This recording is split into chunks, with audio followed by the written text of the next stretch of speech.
सभी मित्रों को अविनाशी अनंतर का शून्यम। आशा करता हूँ आप स्वस्थ होंगे, मस्त होंगे और मुक्त होंगे। तो आज का जो हमारा विषय होने वाला है बहुत ही सारगर्भित विषय है, बहुत इंपॉर्टेंट विषय है उन लोगों के लिए जो कुछ खोज रहे हैं अपने जीवन में, कुछ महत्वपूर्ण खोज रहे हैं अपने जीवन में। यह उनके लिए बहुत महत्वपूर्ण विषय होने वाला है और इसका जो टॉपिक है वो है संपूर्ण आध्यात्मिक ज्ञान। तो इसमें हम सभी चीज का समावेश करेंगे। आदिकाल से अब तक जो ग्रंथ बने हैं, जो दर्शन बने हैं, जो भी ज्ञान को प्राप्त हुए व्यक्ति हैं, उनका अनुभव और हमारा स्वयं का अनुभव, सबका मिश्रण लेते हुए हम आपको समझाएंगे और बताएंगे कि आध्यात्मिक ज्ञान क्या है। तो सबसे पहले हम ये जानें अध्यात्म का लक्ष्य क्या है। स्वयं का अध्ययन, आत्मा, अध्यात्म का अर्थ है आत्मा का अध्ययन। आत्मा मतलब साक्षी, मतलब तुम स्वयं का अध्ययन करना, को जानना, को पढ़ना, को समझना, ये अध्यात्म है। इसका लक्ष्य क्या है? अहंकार से मुक्ति। इसका एकमात्र लक्ष्य है अहंकार से मुक्ति, और अहंकार ही मुक्ति में सबसे बड़ी बाधा है। अहंकार का मतलब क्या है? अहंकार का मतलब पहले समझ लीजिए।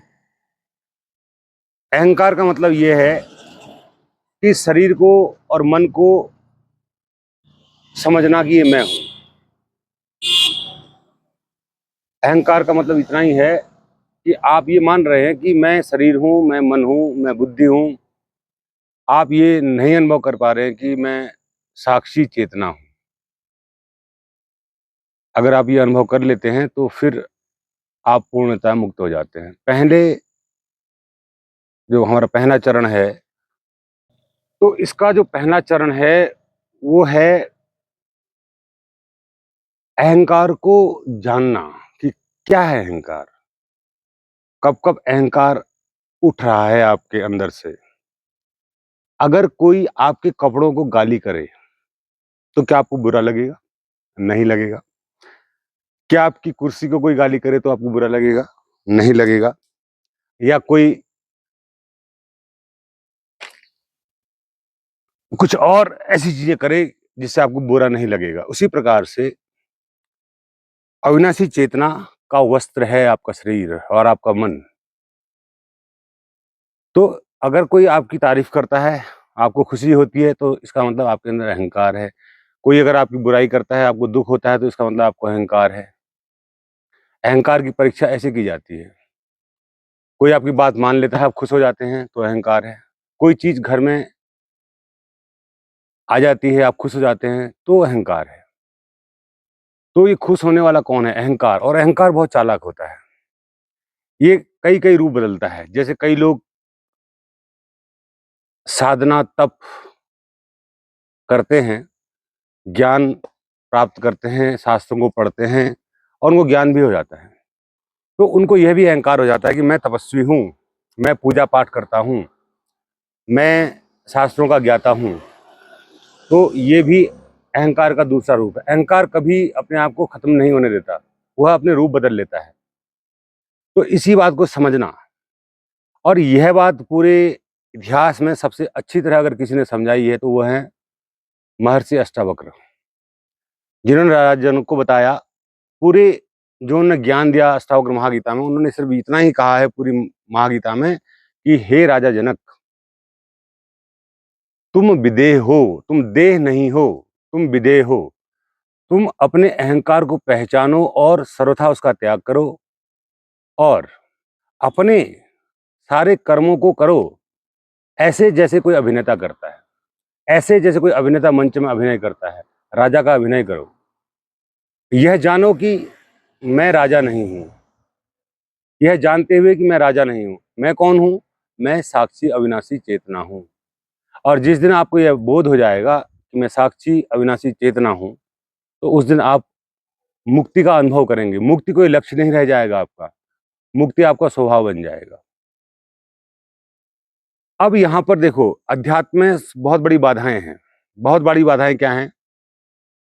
कोई कृष्ण की गीता से प्रभावित है, कोई वेदों से प्रभावित है, कोई रामायण से प्रभावित है, कोई कुरान से प्रभावित है, कोई बुद्ध के धम्म पदों से प्रभावित है, कोई महावीर के ग्रंथों से प्रभावित है, कोई कबीर से प्रभावित है, कोई किसी से प्रभावित है। तो वो एक खूंटी है, वो खूंटी है, उस खूंटी में आप अटक गए, अगर लटक गए, तो आप कभी भी उस अहंकार की समीक्षा नहीं कर पाएंगे।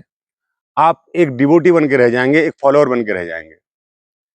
आपका टोटल अध्यात्म में एक ही लक्ष्य होना चाहिए कि कैसे मैं अपने बार-बार प्रतिपल होशपूर्वक रहकर अपने अहंकार की परीक्षा करूं कि अब अहंकार आया, अब अहंकार आया। तो दिन भर में कितने ही कामों में आपको अहंकार आता है। तो उस मैं की पहले उस मैं को परखिए, पहचानिए वो मैं है कहाँ, कहाँ छुपा बैठा है आपके अंदर। उस मैं को पहचानिए और फिर उस मैं को आप स्वयं से अलग करिए। और उस मैं को, अहंकार को अलग करने के बाद जो आप में बच जाएगा, वो साक्षी चेतना, वही आप स्वयं हो। वही परिचय हो जाना ही मोक्ष है, वही परिचय हो जाना ही मुक्ति है। इसके अलावा पूजा करना, पाठ करना, मूर्ति पूजा करना या कोई अन्य काम करना, चाहे आप कोई भी काम कर रहे हो इस ऐसा, तो लेकिन उससे आपको वह लक्ष्य को प्राप्त कभी नहीं हो सकता है। जब तक आप अपना होशपूर्वक निरीक्षण करना नहीं शुरू करेंगे, तो तब तक आपको वह अंतिम लक्ष्य कभी भी नहीं मिलेगा। तो मित्रों, इस मंजिल तक जाने के हमारे पास दो मार्ग हैं।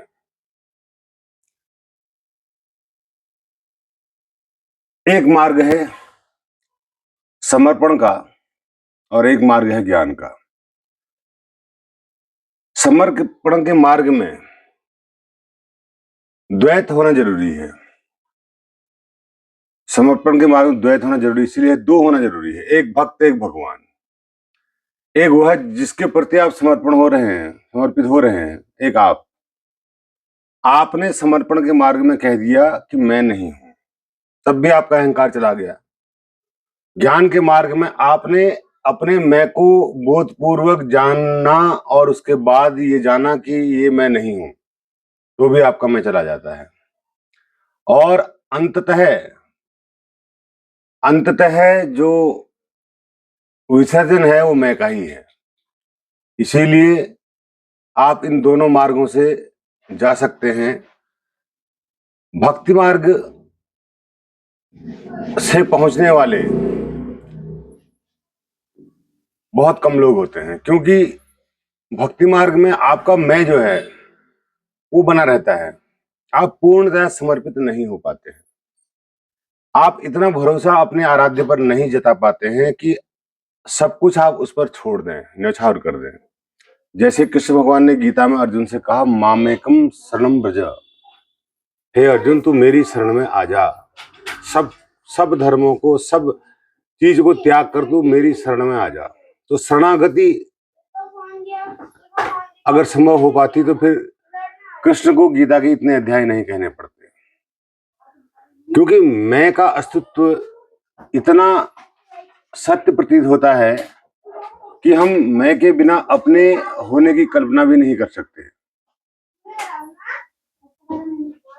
और ये मैं बहुत चालाक, बहुत सूक्ष्म होता है।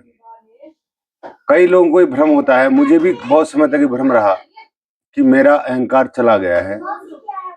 लेकिन जब यदा कदा ऐसे मौके आए जहां पर मैं की परीक्षा हो सकती थी, तो मैंने अपने अंदर पाया कि सूक्ष्म रूप से मैं कहीं कहीं अभी भी मौजूद है। जब मेरी उम्र 40 से ऊपर हुई, तब जाके धीरे धीरे उस मैं का विसर्जन हुआ। और अब स्थिति ऐसी है कि मैं नहीं हूं। अब मैं अच्छी तरह बोधपूर्वक कह सकता हूं कि मैं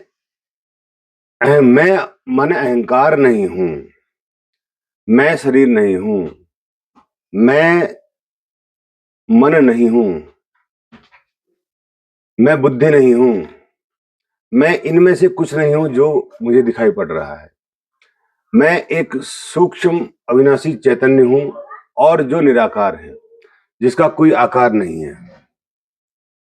और मैं ही हूं, मैं ही हूं, सब जगह सर्वत्र मैं ही हूं। हर चीज में वही ऊर्जा है, वही सूक्ष्म चैतन्य है इस संसार में। जैसे मैं आपको एक छोटा सा एग्जाम्पल देता हूं। हमारे पास बहुत सारे बर्तन हैं अलग अलग आकार के, उसमें हम जल भर दें तो बर्तन तो अलग अलग आकार के हैं, पर उसमें जल एक ही है। तो वही है अविनाशी चैतन्य, जो जल एक ही है।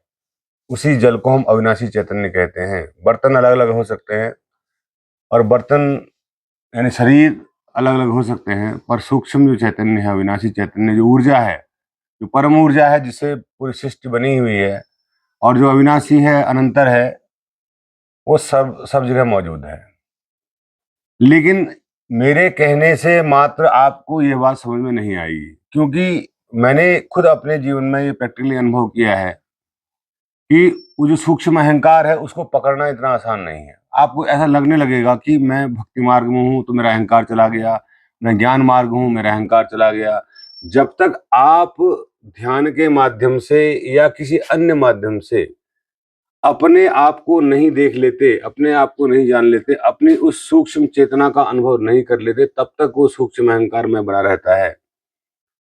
तब तक ऐसा लगता है, वो जो भाव है हर मनुष्य में मैं का, मैं पद हूं, मैं धनवान हूं, मैं कृपावान हूं, मैं दयालु हूं, मैं अच्छा इंसान हूं, मैं अमकना हूं, मैं ढिमका हूं। ये सब बातें मन में बनी रहती हैं। जब तक आपको ये बातें मन में बनी रहती हैं, तब तक आप ये जान लीजिए कि अहंकार अभी आपके साथ ही है, और ये दुनिया का सबसे बड़ा बंधन है, मैं के होने का। अब ये बंधन कैसे पैदा हुआ, और इस सृष्टि को, इस परम ऊर्जा को, इस बंधन को बनाने की जरूरत क्यों पड़ी, इसके बारे में मैं थोड़ा आपसे बातचीत करूंगा। कई लोगों के दिमाग में प्रश्न आ सकता है कि भाई ठीक है, अगर ये मैं ही अगर बाधा है तो ये मैं बना ही क्यों, हमको यह अनुभव क्यों नहीं होता है कि मैं अविनाशी चैतन्य आत्मा हूं, ये अनुभव में क्यों नहीं होता। देखिए, जब ऊर्जा पदार्थ का रूप धारण करती है, सूक्ष्म रूप में वह ऊर्जा ही है, लेकिन ऊपरी आयामों व पदार्थ के रूप में भाषित होती है, तो क्या होता है, हमें भ्रम हो जाता है।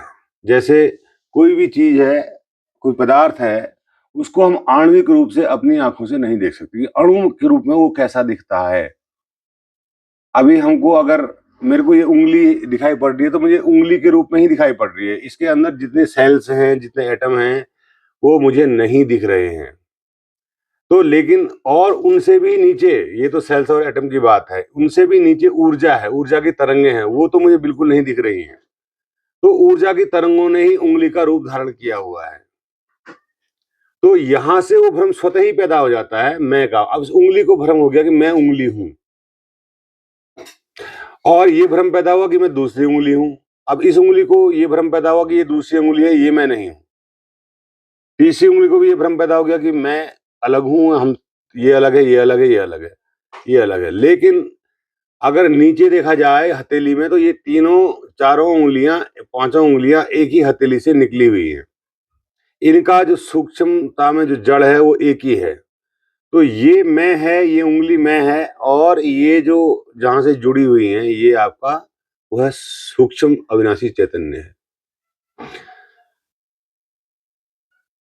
अब ये बोध इसको कब होगा, जब ये गहराई से अपने अंदर डूबेगी और अपनी जड़ को देखेगी कि मैं कहां से निकली हूं, और ये भी जड़ को देखेगी मैं कहां से निकली हूं। जब ये पाएंगे कि हम तो एक ही जगह से निकले हैं, एको हम शिवो हम, एक ही हमारी उत्पत्ति का स्थान है, तो वो जो मैं वाला जो भाव है वो गिर जाएगा। तो मैं भाव का गिरना अति आवश्यक है। अब इसके लिए मैं आज की जो दिनचर्या है, आज का जो जीवन है, उसको ध्यान में रखते हुए मैं आपको कुछ विधियां बताने की कोशिश करूंगा। आपने करना क्या है, देखिए, सबसे पहले तो ये ज़रूरी है कि आप इस वीडियो को बार-बार देखें। मैंने क्या कहा है? एक ही वीडियो देखना भी काफ़ी होगा। वैसे मेरे यूट्यूब चैनल में बहुत सारे वीडियो पड़े हैं, लेकिन आपके लिए एक ही वीडियो देखना भी काफ़ी होगा कि मैं किस संदर्भ में बात कर रहा हूँ। अब आपने क्या करना है, ठीक है, आपने यह प्रण कर लिया कि मुझे अपने मैं का निरीक्षण करना है कि मैं है क्या? जिसको मैं कह रहा हूँ वह क्या है? तो आप अपने जो दैनिक दिनचर्या के कार्यकलाप हैं, उनमें देखिए कि आपका मैं कब-कब जागृत हो रहा है। मैं खाना खा रहा हूँ, मैं सो रहा हूँ, मैं काम कर रहा हूँ।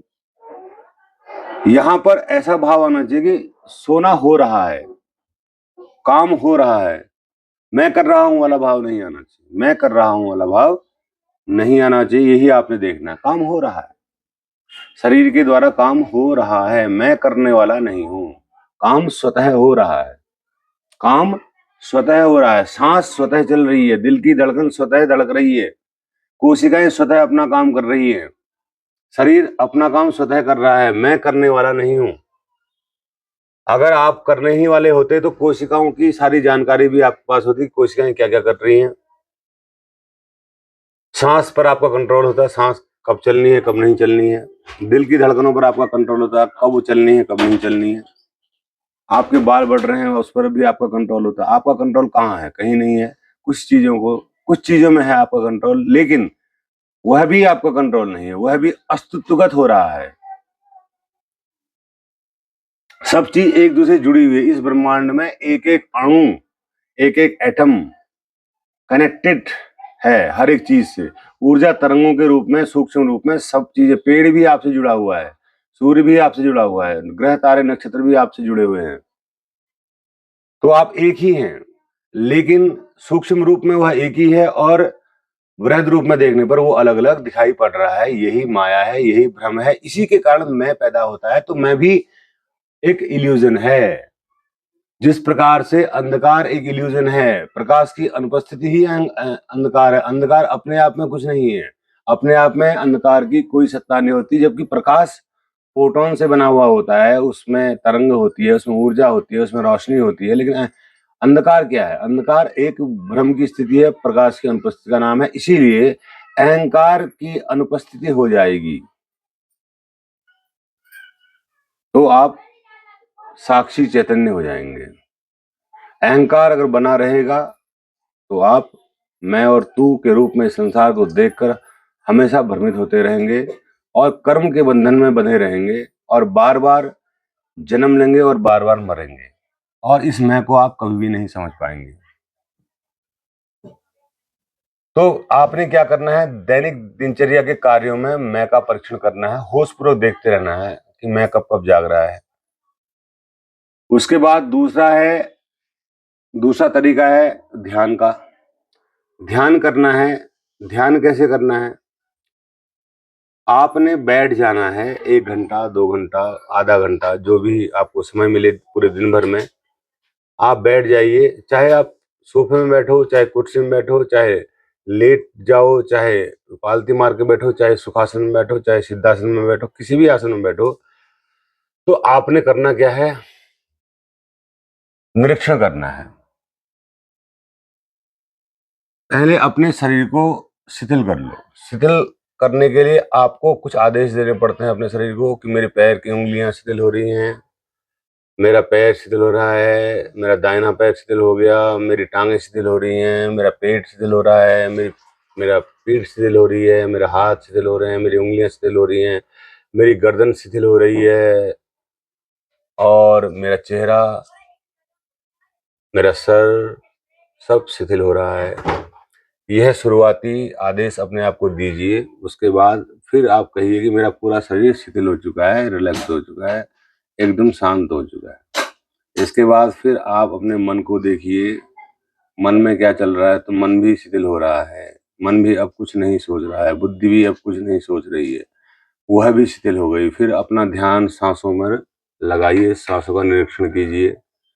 तो आप पाएँगे कि आप एकदम शांत हो चुके हैं, एकदम मौन हो चुके हैं, एकदम शून्यावस्था आपकी आ चुकी है। तो उसी समाधि की अवस्था में आपको अपने उस मैं का बोध होगा और उस अविनाशी चैतन्य का भी बोध होगा जो आपके भीतर मौजूद है।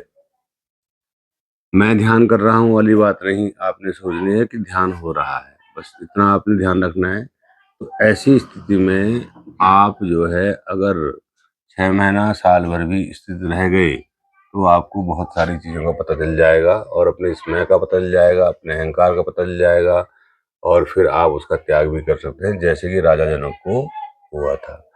अब यहाँ पर मैं ये बात कह देना चाहता हूँ, कई लोग कहते हैं कि अगर आप आध्यात्मिक हैं तो फिर आप संसार को छोड़ दीजिए, बच्चे छोड़ दीजिए, बीवी छोड़ दीजिए, घर छोड़ दीजिए, नौकरी छोड़ दीजिए, काम छोड़ दीजिए। नहीं, यह हमारे हिंदू परंपरा में, सनातन परंपरा में, वैदिक परंपरा में यह एक गलत अवधारणा प्रस्तुत कर दी गई कि आप सब चीज छोड़ दीजिए। अगर आप बाहर भौतिक जगत को छोड़ देंगे, लेकिन आपका जो मन है उसको कैसे छोड़ पाएंगे आप? आपका जो मेन काम है मन को समझना, मन का त्याग करना, अहंकार का त्याग करना, मैं का त्याग करना, वो तो आप गृहस्थी में रहकर भी त्याग कर सकते हैं। आप बाहरी चीजों का कोई प्रभाव नहीं पड़ता। आप बच्चे हैं, आपका परिवार है, उससे कोई भी फर्क नहीं पड़ता। मेन काम आपने अपने मन पर करना है और नहीं कोई कपड़े धारण करने की आवश्यकता है, नहीं कोई किसी प्रकार की आपने और जो होते हैं उन चीजों को धारण करने की आवश्यकता, कुछ भी धारण नहीं करना है। आप धारण करें, आप पीत वस्त्र पहन लें, आप गेरुए वस्त्र पहन लें, आप मेहरून वस्त्र पहन लें, ओशो के शिष्यों की तरह माला पहन लें, इस तरह से उससे कोई प्रभाव आपके उस प्रोसेस में नहीं पड़ता है। मेन प्रोसेस क्या है? मेन प्रोसेस है मन का निरीक्षण, उस मैं भाव का निरीक्षण, उस अहम तत्व का निरीक्षण, क्योंकि वह चुपचाप अपना काम कर रहा है, आपको पता भी नहीं चल रहा कि वो कब अपना काम कर रहा है, कब आपको दिग्भ्रमित कर रहा है, आप उसका निरीक्षण करते ही नहीं है। तो इसके लिए मैं आपको एक वैज्ञानिक अवधारणा प्रस्तुत करता हूँ कि जब डबल स्लिट स्प्लिट जो एक्सपेरिमेंट किया गया था, जिसमें प्रकाश या इलेक्ट्रॉन दो प्रकार से व्यवहार करता है। अगर उसको देखा जाता है तो वह कण की तरह व्यवहार करता है, अगर उसको नहीं देखा जाता है तो वह तरंग की तरह व्यवहार करता है। तो दो प्रकार के पैटर्न रहता है, यानी कि उस देखने मात्र से ही उसमें पूरा बदलाव हो जाता है। इसीलिए आप अपने आप को देखने मात्र से ही अपने आप में बदलाव पाएंगे, क्योंकि आपने देखना नहीं सीखा।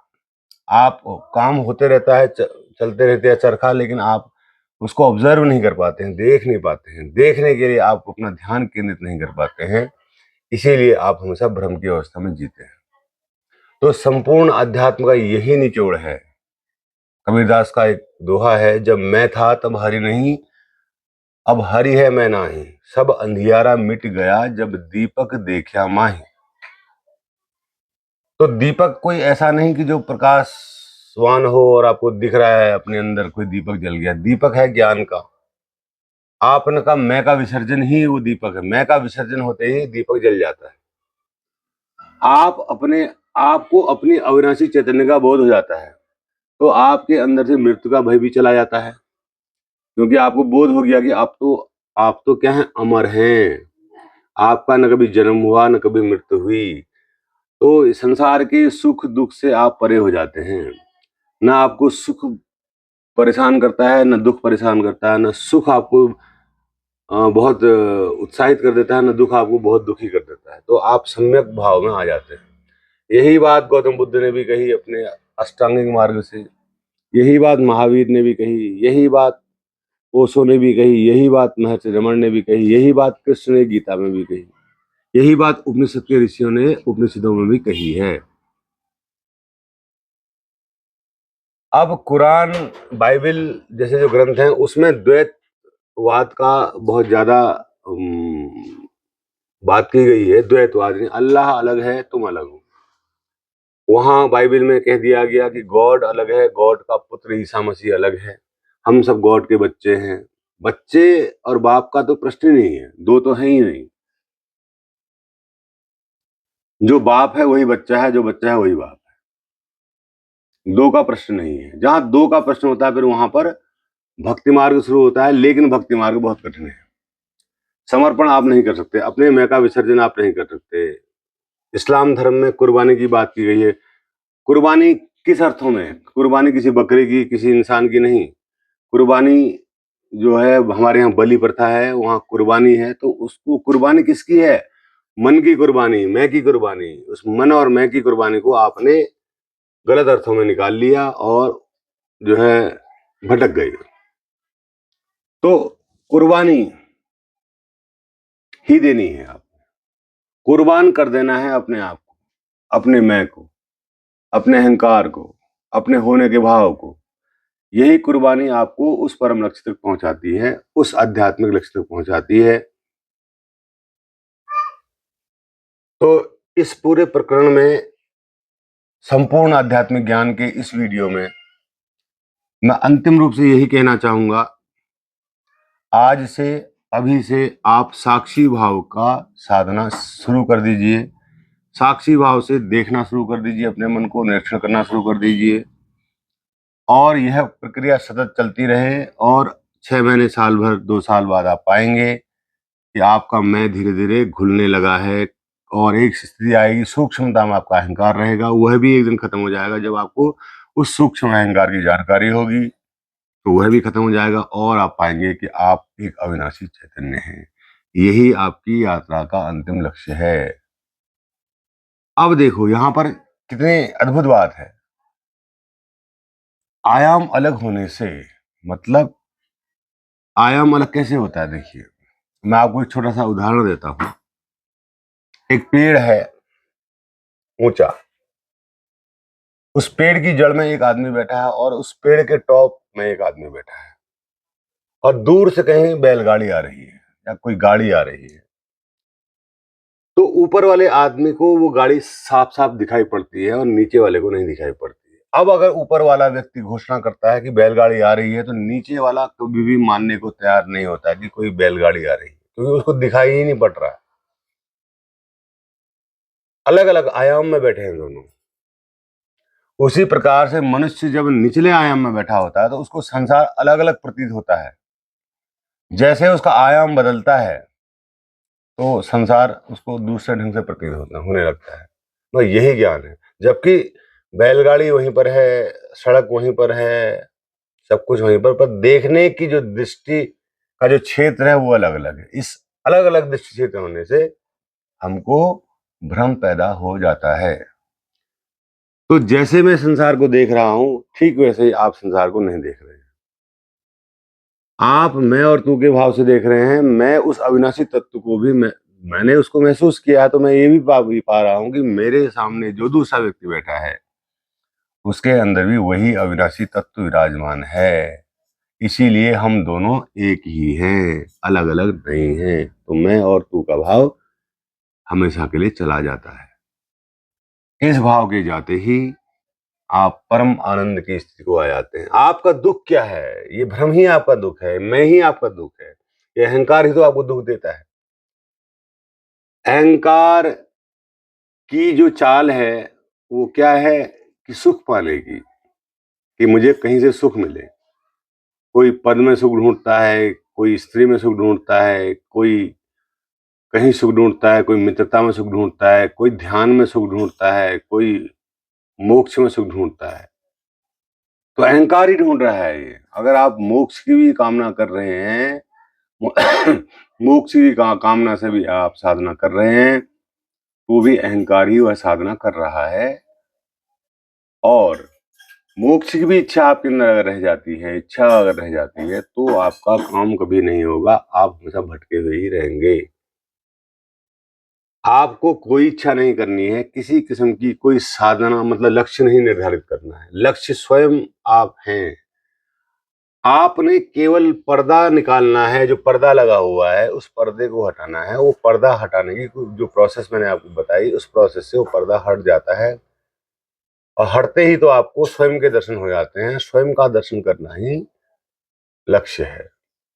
कोई ईश्वर, कोई परमात्मा कहीं नहीं है। द्वैतवाद में परमात्मा की कल्पना की गई है। मैं परमात्मा अलग, मैं अलग। कोई ऐसा परमात्मा कहीं नहीं है। आप ही वो परमात्मा हो, आप ही वह ईश्वर हो। कोई और नहीं है, और वही ईश्वर जो आप हो वही ईश्वर सब हैं। तो इसीलिए कहा गया है ईश्वर कण कण में है। लेकिन मुझे इस बात से परहेज है कि यहाँ पर लोगों को ईश्वर की परिकल्पना अगर आपके दिमाग में बैठ जाती है तो आपको लगता है ईश्वर कोई बहुत बड़ी चीज है, बहुत बड़ी शक्ति है, हम तो कुछ भी नहीं है, हम तो उसका क्या है, एक अंश मात्र हैं। अंश कुछ नहीं होता है, अंश नहीं है, कोई अस्तित्व बटा हुआ नहीं है, अस्तित्व खंड खंड खंड खंड में बटा हुआ नहीं है। खंड खंड में बटा हुआ जरूर दिखाई पड़ रहा है, पर मूल रूप से वह एक ही है। और एक कहना भी बेईमानी होगा। अस्तित्व अनंत है। तो अद्वैत, अद्वैत का मतलब ही होता है दो नहीं है, दो नहीं है, बस एक है, नहीं ऐसा कहा गया अद्वैत में भी, दो नहीं है। There is no two, there is no one, there is only, वहां है, अस्तित्व है, बस एक की बात ही नहीं करनी है। तो परमात्मा, ईश्वर, भक्ति, पूजा पाठ, तंत्र मंत्र यंत्र, इन सबको साइड हटा के रख दीजिए। बिल्कुल निश्चल हो जाइए, खाली हो जाइए। अपने इस मैं का जो जंजाल है इसको हटा दीजिए, एकदम खाली हो जाइए। खालीपन में ही वह परम शून्य घटित होता है। उसको परम शून्य भी कहा गया है, एब्सोल्यूट जीरो। उसको महाआनंद भी कहा गया है, उसको परमानंद भी कहा गया है। तो ये परिभाषाएं जो भी दी गई हैं ये सब मन को भ्रमित करती हैं, इसीलिए मैं कोई परिभाषा नहीं देता। सत्य की कोई परिभाषा नहीं है, मुक्ति की कोई परिभाषा नहीं है। मुक्त आप सदा ही हैं, बस बोध नहीं है। बस आपको उसका बोध करना है कि हाँ मैं मुक्त हूं, इस बात का मैं बोध भर कर लूं तो मुक्ति आप में ही मौजूद है। तो मैं समझता हूं कि आपको मेरी बातें समझ में आ गई होंगी, और अगर आप वास्तव में खोज कर रहे हैं स्वयं की, तो आज से ही वह विधियां जो मैंने आपको बताई हैं उन पर ध्यान करिए। और आपके मन में जो भी प्रश्न आते हैं उन सबके उत्तर मैंने अपने वीडियोज में लगभग लगभग दे दिए हैं। कोई ऐसा प्रश्न नहीं बचा है जिसके उत्तर मैंने नहीं दिए। तो उनको आप देखिए, जो भी आपके मन में शंकाएं आती हैं उनके समाधान मैंने अपने स्तर से दे दिए हैं। और मैं स्वयं को किसी नाम से अलंकृत नहीं करता। मैंने जो महसूस किया कि मैं कौन हूं, अविनाशी अनंतर हूं। मैं जो चैतन्य हूं, अविनाशी हूं, मेरा कभी नाश नहीं होगा, मेरा कभी जन्म नहीं हुआ। अनंतर हूं मतलब लगातार हूं, समय से परे हूं। तो यही मेरी पहचान है, यही आपकी पहचान है। आप अविनाशी अनंतर हो सकते हैं।